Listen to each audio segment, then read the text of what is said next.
ती केवळ घराचं नाही तर ती स्वतःचं पण जग घडवते.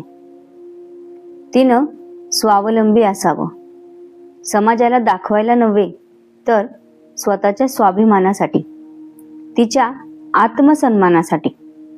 चूल आणि मूल बाईला कधीच चुकलं नाही आणि ते चुकणारही नाही. त्यात वावगंही काही नाही, कारण ममत्व हे तिचं भूषण आहे आणि पाककला हे तिचं कौशल्य. पण त्या पलीकडे सुद्धा तिचं अस्तित्व आहे हे तिनं स्वतः विसरता कामा नये. हो, स्वतः. ती सावित्री होती.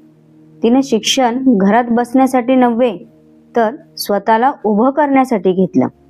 कारण तिला कळलं, शिक्षण म्हणजे फक्त अक्षर ओळख नाही तर निर्णय क्षमता, आत्मविश्वास आणि विचारांची ताकद आहे.